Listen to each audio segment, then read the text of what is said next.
I'm Dr. Rod Lamberts, and this is To Be Continued, a podcast from the Australian National University that extracts the literary gold from Australia's newspapers in the 19th and early 20th century. Our old newspapers are treasure troves of forgotten literature, crammed full of stories offering glimpses of a past, both familiar and foreign.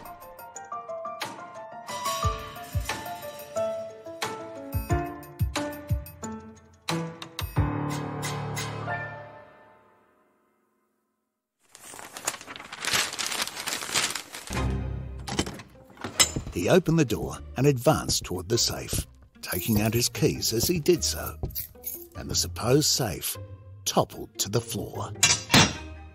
The manager's jaw dropped.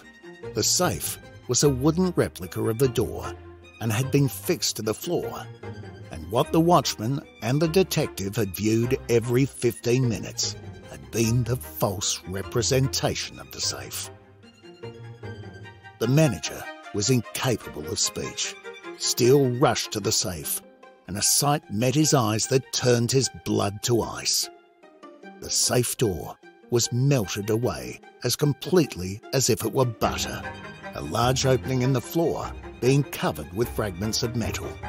"My God, done again," was all his dry lips could utter. "Yes, and £10,000 gone," moaned the manager.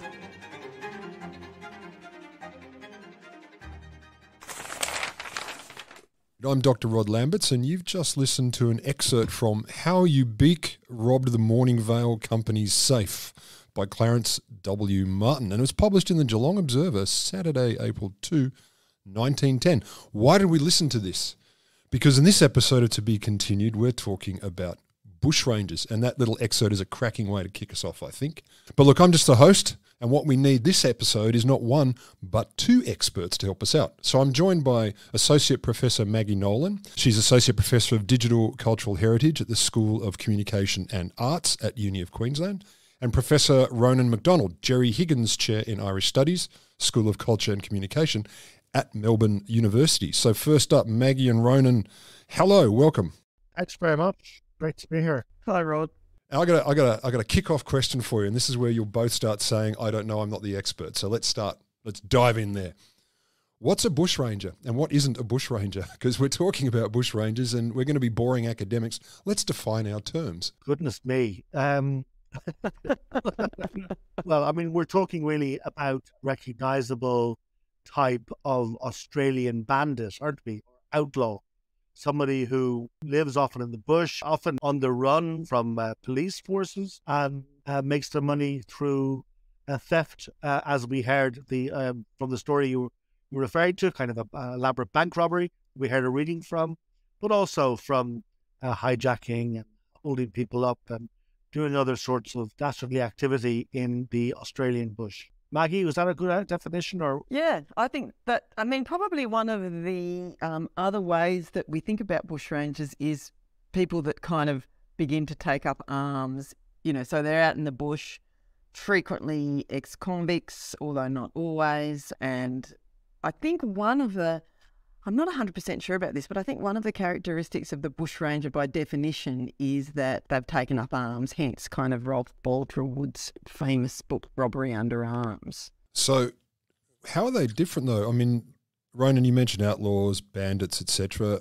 Are they just outlaws, highwaymen, bushwhackers, but in Australia? What's distinctive about an Australian bushranger like this? I mean, the fact that they may have been ex-cons and they took up arms sounds fairly specific, but anything else that characterises them? I think it is a pretty Australian term, deriving from bush, from the phrase bush, used in Australia. And it definitely has a kinship, both as an historical phenomenon, but also as a cultural type to the bandit, the brigand, the highwayman would be a distinct figure in the British tradition, but also the outlaw, which is a figure we get a lot in American popular fiction, leading on to the Western. The idea of somebody living outside of civilized society with all the danger and allure and way of surviving. In Australia, I guess it's also tied in with the particular harshness of the Australian bush. And I think that there's a I suppose I mentioned the allure, and there is both a dastardly fearful quality to the bushranger, but also something admirable and brave and individualistic. Right. So I'm hearing some very much Australian sorts of themes here. So the resilience, there seems to be, and please Maggie, correct me if I'm wrong here, an implication that they're brave souls. They're prepared to stand against potentially not so good authority, or am I reading too much into that? I think it would depend on the particular representation of the bushranger. I think that there's some representations that see them as brave souls and others that see them as cruel, wild. I mean, I think that the Australian kind of take on the outlaw type, or the kind of highwayman type, is kind of, there's a sense that they are part of the landscape. They emerge in and out of the landscape, and there's a kind of wildness to them, frequently animalistic kinds of representations of bushrangers as well. So not always the hero. Yeah, a lot of them are convicts, escaped convicts, and that alliance with crime, by way of implication, is there from the beginning, and there in a way which possibly isn't in some of the other types internationally, like the outlaw, who kind of come to crime. But the bushranger often is somebody who's been sent here as a convict to begin with, and either escaped or else turned to bushranger after they got their freedom. So bushrangers, in a sense, come from crime rather than to crime. A sort of a related question then, what's the difference between a bushranger and any other person who's perpetrating crime at the same time as a bushranger? So we had an example of a bank robber, which is not what I would have thought of as a bushranger for starters, but someone who's, say, knocking over shops or breaking into houses. Are they different to a bushranger, or could a bushranger be all of these things? I think they're a little bit different because they're frequently outside of urban areas, or in sparsely populated areas. In the 19th century, they were frequently kind of hijacking people on the road between relatively small settlements, and during the gold rushes between kind of urban centres and places where gold had been found. So that was particularly accelerated there because there was stuff that could be stolen. So I think it's kind of different. And it's usually, I think, although, I mean, one of the difficulties about these kinds of generalist questions, which is a great way to start, but one is that what we ended up finding through our work with the database is that they vary enormously. So it's kind of like a type, but also with a lot of diversity within it.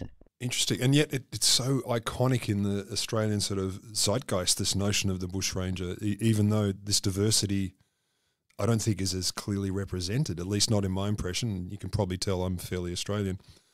For me, the image was always it was always the man. It was always out in the bush. Like when we talked about this story of how a guy's robbing a bank, I thought, it's expanded now. But it seems to me the image is always, as you alluded to, out in the bush, fighting the elements, fighting the man, and all this sort of thing. So I'm surprised. I mean, how indicative are people like the characters we're talking about in this story? Ubique, which for people listening, Ubique is spelt like unique, but with a B instead of an N.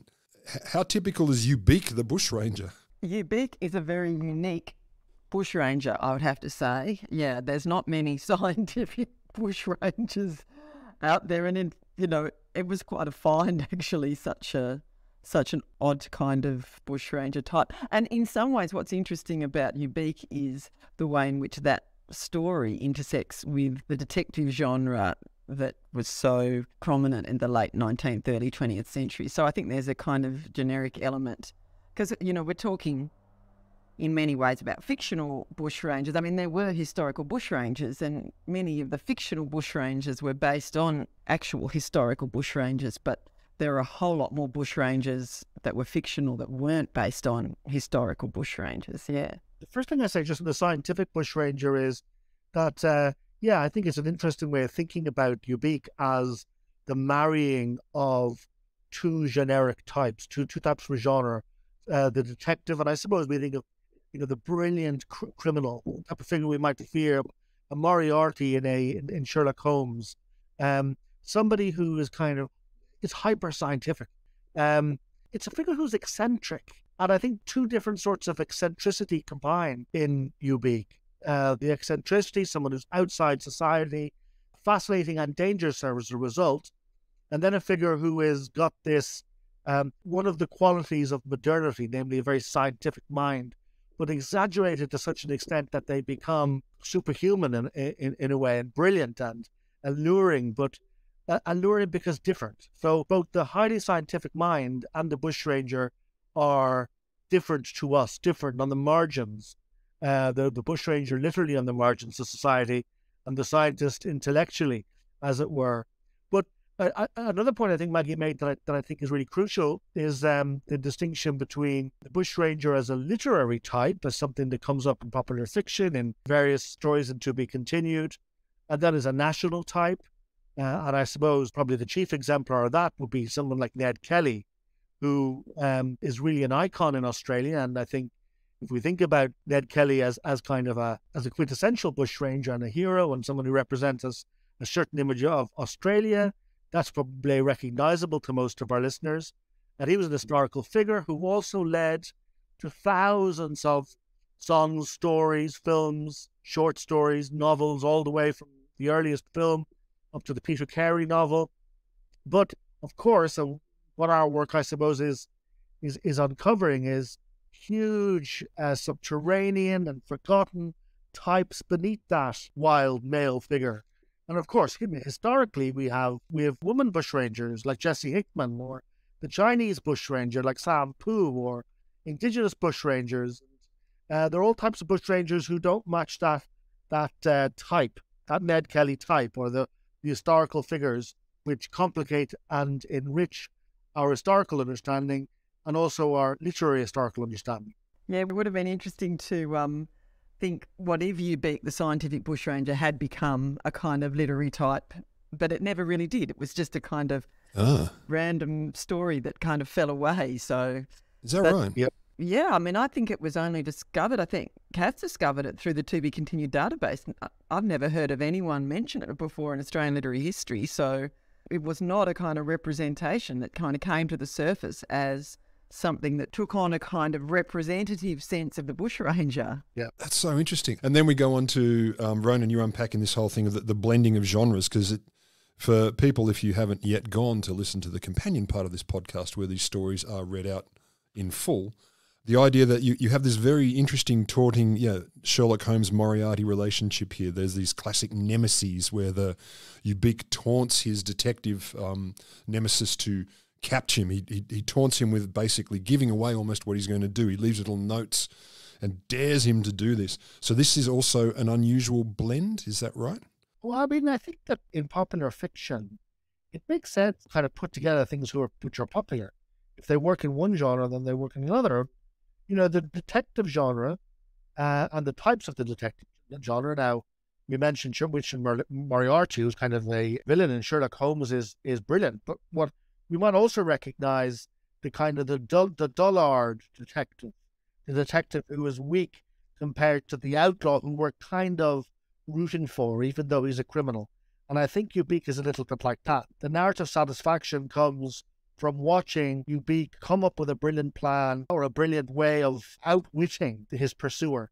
And that's the narrative satisfaction. But we recognize that shape of story from detective fiction. We recognize the migration of a certain sort of eccentric brilliance, and we see them married together. How common is it for to see things like that within bushranger stories? Well, I think what we're finding is the closer we got to bushranger, the less able we were to generalize, because there's just so many different sorts. It's like getting closer and closer to something which is far away.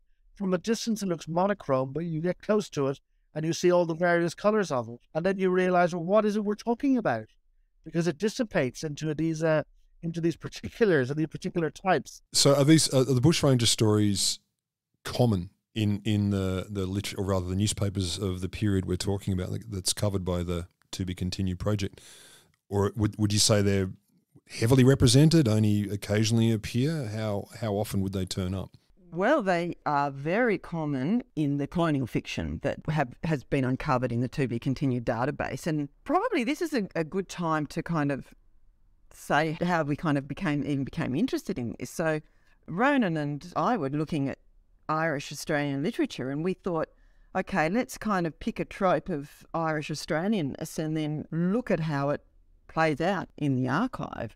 And we picked Bushranger because we were almost sure. I mean, we just assumed really that Bushrangers and Irishness there would just be massive overlap. And if we put those two search terms into to be continued, that we'd find all kinds of Irish Bushrangers. So we put those terms in, and we found that Bushranger appeared about 2,000 times in about 450 stories, and that Irish appeared about 10,000 times in over 3,000 stories. And we assumed there'd be heaps of overlap between those two. And then we looked at stories with both, and that got us about 900 stories. And what we ended up finding was that Bushrangers and Irishness rarely overlapped in the stories. So this assumption that had kind of grounded the initial investigation, which was an assumption that there would be massive overlap, kind of fell apart when you actually looked at the archive. Even though the subsequent literary tradition where Bushrangers are represented, what's ended up emerging is that there is this idea that Bushrangers and Irishness are kind of isomorphic. They're kind of the same or overlapping. So that's kind of why Ronan's talking about finding this huge variety when you go back into the archive. And in fact, that when there was the overlap between Irishness and Bushrangers, the Irish were frequently not the Bushrangers. I mean, the Irish, there might be Irish police officers or Irish domestic servants, and the Bushrangers, they were just incredibly varied back in that archive, even if they haven't kind of ended up becoming the literary tradition that we now understand to be the case. So is this secretly an agenda of Ronan's being chair in Irish studies to, vindicate the Irishness of the bushranger and say, actually, no, we were the victims and the law enforcers? Well, I'll tell you, it was an interesting journey for us because we started looking at Irishness in Australian literature, Irish Australian literature, and we found huge amounts of an intersection, either Australian writers who identified as Irish or wrote about Irish characters, or just Irishness in coming up. As you'd expect, Irish settlement was huge in Australia from the beginning. But we did think, probably not least because of a figure like Ned Kelly. Again, I mean, Ned Kelly isn't just retrospectively identified as having Irish characteristics or Irish typologies. In his own writing, in the Geraldry letter, in some sense, he anticipates our issue because he himself justifies what he's done in relation to Irish struggle against England, historic struggle against England, against oppression, but he also indicts other types of Irish people who he sees in the police who are pursuing him. So we get all these different sorts of Irishness in that document. So that should have flagged to us that a lot of the law enforcement officials and so on are going to be Irish. But it was Kelly, and it was because of other historic bushrangers. I mean, if you look at histories of bushrangers, you get a lot of Irish-born people. You get people like Martin Cash, who was born in County Wexford and wrote his own autobiography. And you look at some of the standard histories, John Donoghue was native of Dublin. Indeed, Alexander Pearce, probably the most ghastly bushranger whose story has been told in many macabre forms, including film, who resorted to cannibalism. So we get them historically. But what we don't get, what was interesting, and what Maggie was saying, what we expected to get was more of what you can see Ned Kelly doing in his self-fashioning. I know indeed what Martin Cash does a little bit in his autobiography, which is ascribing characteristics we associate with Irishness onto the bushranger. For example, a tendency to rebel and anti-authoritarianism. And we haven't detected that. We're interested in where ideas or tropes of Irishness mutate into tropes of Australianness, and thereby rendering the Irish origin invisible. That's what we're interested in our project, and we're trying to uncover and unpick. And I think that possibly happened in the evolution of the bushranger icon. Sorry, Maggie, I talked over you. Yeah, no, that's okay, because even though, as Ronan was saying, there's a lot of famous Irish bushrangers historically, but even the most famous fictional bushrangers that we know of in kind of the Australian literary tradition are also Irish and also kind of rebellious, Actually, there's a kind of debate in literary studies about the literary tradition, whether they're conservative or radical, but even the most famous ones in literary history are also Irish, you know, in terms of Marcus Clarke for the terms of his natural life, but also Robbery Under Arms in Rolf Balderod's very famous novel, and Rosa Praed's Outlaws and Lawmakers. All of these novels had kind of important Irish bushranger characters. So that's why we just assumed we'll go back to the archive and we'll find all these Irish bushrangers. I mean, that's what's so valuable about To Be Continued. It's kind of totally alters the way you think about Australian literary history when you have access to this incredible archive, and it's something we just assumed to be true and looked back to find wasn't there. This is probably a good point then to dive into. You mentioned this in passing, I think, Ronan. Female bushrangers, Chinese, Indigenous, etc. Can you talk a little bit about that, representations of female, Chinese, Indigenous and beyond bushrangers as well? What were they like? How common was that? Did they have common characteristics with the Irish or the sort of Caucasian bushranger, or were they quite different? Well, I mean, I mentioned those types because historically they existed.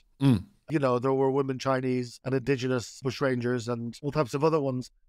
We in our reading of To Be Continued, we haven't encountered too many stories I don't think we've encountered a story of a woman bushranger. Have we, Maggie, to your knowledge? Not in the work we've looked at. I mean, what's kind of, you know, Ronan's talking about Aboriginal or Indigenous bushrangers, Chinese bushrangers, women bushrangers, of which there were some, but not very many. But actually what was in the fictional archive, like when you look back in the archive, what you find fictionally is bushrangers are frequently associated with Indigenous Australians insofar as there are some types of bushrangers that have a kind of spectral quality. They're in the bush, they could be anywhere. So there's this element of fear in relation to bushrangers that also characterise colonial fiction in relation to Indigenous characters. I mean, because we're talking 900 stories with the overlap, we haven't read them all, and the computational methods that Kat has brought to the project helps us to look at really large data sets. But what we've tended to find is actually a much wider typology of bushrangers than we expected to see, that aren't really reducible to kind of categories of identity like race or ethnicity or gender, but they're more a kind of typology that, like, for example, the helpful bushranger, or the very cruel bushranger, the redeemed bushranger, the bushranger who fell on hard times and becomes a bushranger. Some are treated very sympathetically, some are not. So that's more the kind of typology that we've found. So the helpful bushranger is one of the stories that you folk chose to represent the bushranger kind of motif, as it were, in the literature. So that is an interesting one. So a bunch of men are battling a fire to save a wheat crop. Here, Juniper and 7 men laboured as for their lives. Then a stranger turns up at some point. As they laid about them like madmen with their boughs, they were joined by another man, a tall, sallow-faced stranger, whom nobody had seen before. And he basically vigorously helped defend this fire. This individual threw a fresh bough upon the blazing corn with almost superhuman energy and shouted, "Courage! Courage! We'll beat it yet!" Yeah, I think in that story, someone recognised him from a wanted poster and thought, and then thought we should get the reward if we, and everybody else was like, nah, he helped us. Doesn't he get confronted and says, and threatened to shoot? He was, and he said to them, "Follow me and you're a dead man." He pulled a pistol out of his breast pocket and cocked it as he spoke. Yeah. Good line. which is pretty clear. Yeah, but I mean, isn't that kind of, you can see that the same sort of narrative device used when superheroes come to help out. They're kind of on the outlaw, but they come in, someone like the Zorro motif, but also even into people like Superman or Batman or something who kind of don't want to be revealed. They retreat to their outlaw status after they've come in and helped. It's part of their allure and their charm is that they have a moral code, but that the moral code operates in parallel and is not conformed to the law or the legal codes around them. And that means that they're both dangerous, but also admirable. The same way as wilderness is both sort of something which offers authenticity and excitement and individuality, but also it can be dangerous. So it's kind of a clash between wilderness and civilization, in which both kind of vie for dominance. Sometimes civilization is needed, and bushrangers are dastardly and they need to be controlled. But other times they're kind of romantic heroes. So that superhero comparison is an interesting one. Do you find yourself, as you read these stories, thinking that regularly, like they, in some sense, or at least in some cases, equate with the modern sort of superhero tropes that you just mentioned? I think there are resonances with lots of, I mean, we mentioned the kind of the pickup with the detective genre. We can see narrative devices and narrative familiarity with, in terms of doing good. You're thinking about somebody with great powers who comes in and does good, a kind of a Batman figure, but is kind of outside the law, is kind of anticipated, I think, in that story we were discussing. But I'd also, I mean, that sounds very modern and very contemporary to think about someone like these Marvel figures. I don't know if Batman's Marvel, you know what I mean? But I think perhaps even more germane is their association with older chivalric codes, with codes of honor, and the gentleman bushranger is something that we picked up a few times. Very, very chivalrous and gallant to women quite often, very kind, having their own code, and operating according to a certain chivalric order, which they kind of Spretzelstura. Or a kind of Robin Hood character, yeah. But I think in some ways that mask, that the familiarity that the Ned Kelly mask has to a knight's armour, I think picks up on some of that. And that is not just in Ned Kelly, that's in some of the stories we found. And Martin Cash, who I mentioned, Irish-born bushranger in his autobiography, styles himself as a kind of gentleman, an old-style gentleman. So that kind of leads me to a question. In the stories that you've seen, how graphic do they get? How much, or not only graphic, but how much do they actually go into describing crimes? Like, could they be how-to manuals? Are they kind of shocking and moving into almost horror genre stuff? How far do they go? I think in the bushranger stories that representing bushrangers as cruel and dangerous, and that's kind of one of the types, cruel, dangerous, wild, then there is more likely to they can be quite gory in terms of what they represent. But in those bushranger stories where the bushranger character is more kind of the noble bushranger or the gentleman bushranger, then less so. And there are actually stories where there are both. There might be a partnership of bushrangers, one being the kind of noble bushranger and one being the kind of dangerous or cruel bushranger, brutal.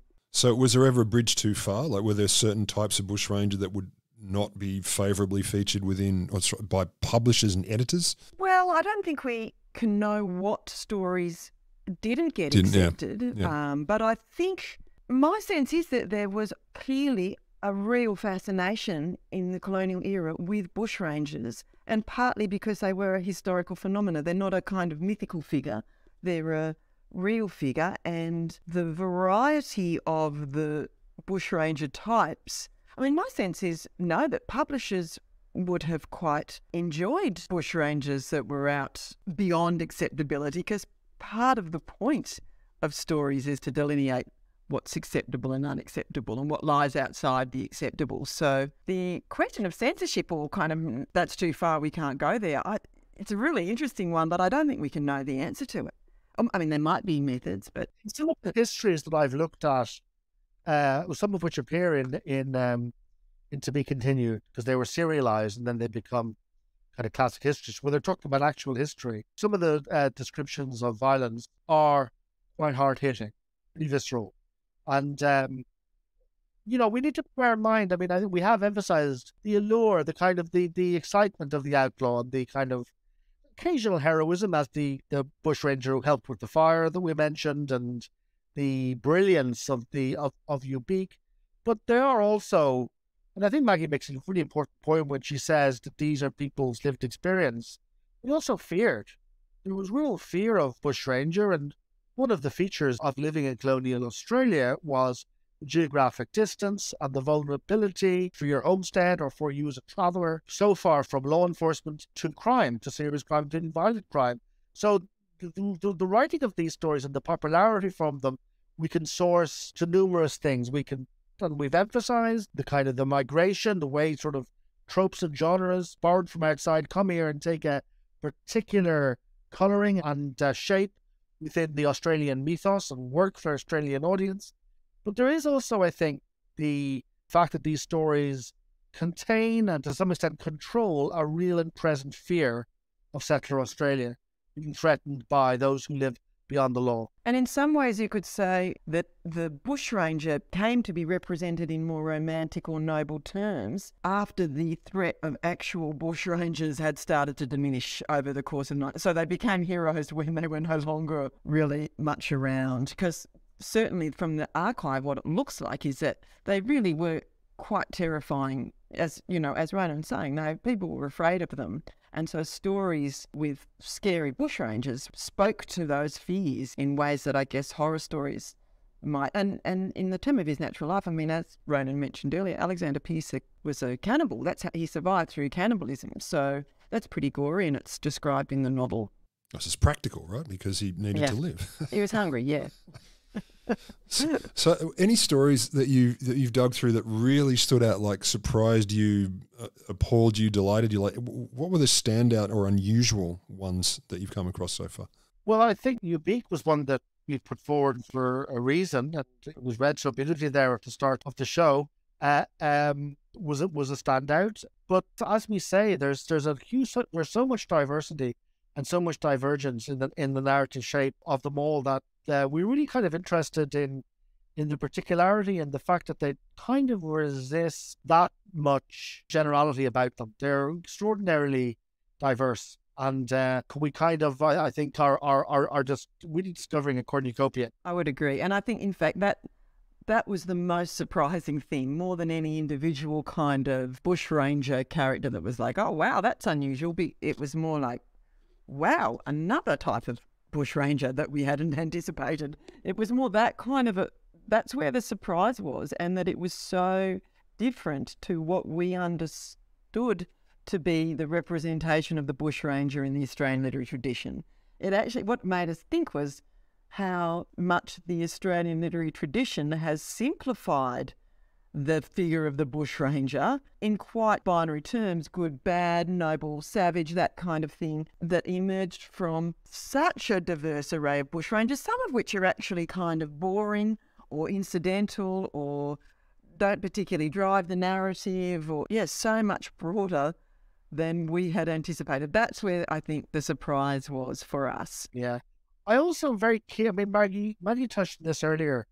I think that the idea of the bushranger attracting these different, pulling on these different sort of associations is partly because the bushranger is a figure who's difficult to understand. And I love those moments when the bushranger's unrepresentability comes through, when the idea of the bushranger as a spectre, it actually can't be pinned into a narrative and tied to a trope. When the language becomes animalized, almost non-human. Maggie mentioned the use of the bird call as a way of signaling and communicating among bushrangers, but it also becomes something profoundly threatening, but also something which gets outside the representable. And I think that opens all types of interesting holes in how we name and settle the continent, how the continent is named and settled, and it opens up all these kind of little ruptures of the ineffable. And I find that was very interesting to see some of these stories too. So that is interesting, actually. It's a lot more diverse than I realised, for starters, if nothing else. I'm going to ask author kind of questions. Were there more common authors of these stories? And the kind of sub-question is, were any of them bushrangers themselves, at least originally or ever? Well, Martin Kelly wrote autobiography and mythologized himself, is, I think, the classic example of the bushranger who writes. And then we have Ned Kelly, is a bushranger who writes his extraordinary heraldry letter. We haven't yet encountered named recovered bushrangers in to be continued, I think. Yeah, I mean, we don't know a great deal about the authors of the fictional stories in the archive, but most of them are not stories that ended up becoming kind of famous parts of the Australian literary canon, or that's what makes the database so fascinating and gives it so much potential to alter the way we think about the Australian literary tradition, because, when Ronan and I were initially thinking about doing this project on Irish Australian literature, we were really just going to be reading a fairly small handful of texts in terms of everything that had been published and making arguments on that basis. But once you start to go back into that really incredible archive, what you find is that it's not possible to do that. It helps you to understand the way in which knowledge is kind of not something that's out there waiting to be discovered, but it's something that you create, that people create through the questions they ask. Yeah. But what that archive makes possible is it's extraordinary. Yeah, I have no doubt, having spoken with quite a number of the people working on it now, it's I had no idea either. This is great. My job is awesome. I get to listen about your jobs.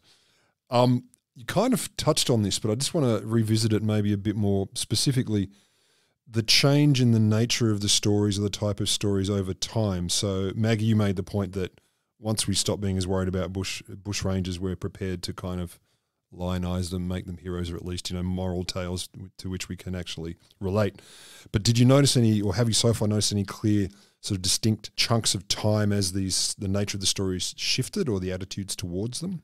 Yeah, I think you can look at a kind of historical trajectory in Bushrangers stories loosely. I mean, I wouldn't want to commit to it too much, but I think very early stories, the Bushrangers did tend to be much more brutal and much more associated with savagery or wildness. I think there's another set of stories that emerge in the mid-19th century as a result of the gold rushes. So there was kind of bushranger stories intersecting with this kind of very important national story. And then in the later part of the 19th century, early part of the 20th century, you can almost begin to see how a certain kind of idea of the bushranger emerged, and that was frequently about a certain kind of national type in the move towards federation. So as Australia was kind of federating and becoming a nation, the stories were more focused on nationalism and national type questions than earlier questions around what was happening in the colonial era. Interesting. Ronan, anything to add to that? Yeah. No, I think that sort of narrative is true. The gold rush certainly brings in the whole idea of the fortune hunter. The individualism that gets associated with the gold rush gives the bushranger a particular sort of valency. But I guess it's also like when we think of the later bushrangers, later stories, it becomes more freighted with self-consciousness once the myth takes hold, I suppose, in the later era. So there was a phenomenon in the 1920s of the boy bushrangers, sort of an imitative, and this is a historical phenomenon, the imitative bushrangers who are operating kind of at the after the golden age and are doing so kind of in a very meta way because they're kind of aware of themselves as participating in a tradition or in a kind of a myth. Oh, that's interesting. So they're almost, what do you call it, reenactors or something? They're like... Yeah. It becomes freighted with self-consciousness. So to be a bushranger or to write about bushranging is profoundly self-reflexive thing to do. You're kind of, I guess the first bushrangers, the first writing about bushrangers weren't aware that it was a thing. It's well, Maggie was talking about you name something, you create it, but the culture becomes self-conscious about it. It's a bit like in the when you're thinking of the Western genre in film, when people are making Western in the late 60s, people like Peck and Pa, The Wild Bunch, or Once Upon a Time in the West by Leone. There's a kind of a belated quality in which they're writing about the Western myth on the top of all these other stories that have been told. It adds a layer of self-consciousness to it. That's I like that comparison. I think that's very interesting too. And again, it brings us back to that sort of international bushranger versus other historically representative figures of a national identity, etc. That's very clear. Before I'd round it off, I'd ask you if people who are listening to this wanted to dive more into bushranger stuff, are there particular stories or other things you'd suggest that they would follow up with? I mean, you've mentioned some books or some novels, but within the TBC database, etc. as well, are there particular stories or authors you'd say, hey, if you like this, boy, have I got an idea for you? I reckon rather than looking at individual stories, what I would recommend if people are interested in bushrangers, to think about what else they're interested in and do a kind of search like the one we did with Irish plus bushranger, but you could do it bushranger plus anything and see how many stories come up, how many hits there are, and just start reading a few, because that's what we did. You know, we put Irish and bushrangers in thinking there were going to be intersections. Both those terms appeared in all the stories we looked at, but they weren't intersecting. So I think use the search function and find what you're interested in and take it from there. That's what I would say, rather than pointing them in an already existing direction, because they can uncover stuff that they're interested in themselves. Yeah, and how you explore on to be continued isn't quite the same as exploring in a library where you look up an author. I think it's at its best when you can kind of look for terms and taxonomies that you weren't really thinking of, or that you aren't simply author-based, aren't the typical ones. And asking questions that you're interested in that you actually really don't know the answer to, because you will find stuff that is quite surprising. Yeah. Superb. Well, I have to say, Maggie Nolan and Ronan McDonald, thank you very much. Very interesting conversation. I'm now very inspired to go and play with the database. I already was, but the idea of just going crazy and playing with it, fantastic. Awesome. That's great. Thanks. I really enjoyed it. Evidently interviewed. Yeah, great job. If you'd like to hear the full stories we've spoken about today, we've published a special bonus episode with them read out for you wherever you're listening to this podcast. In our next episode, we're going to gather around the campfire and look at stories within stories.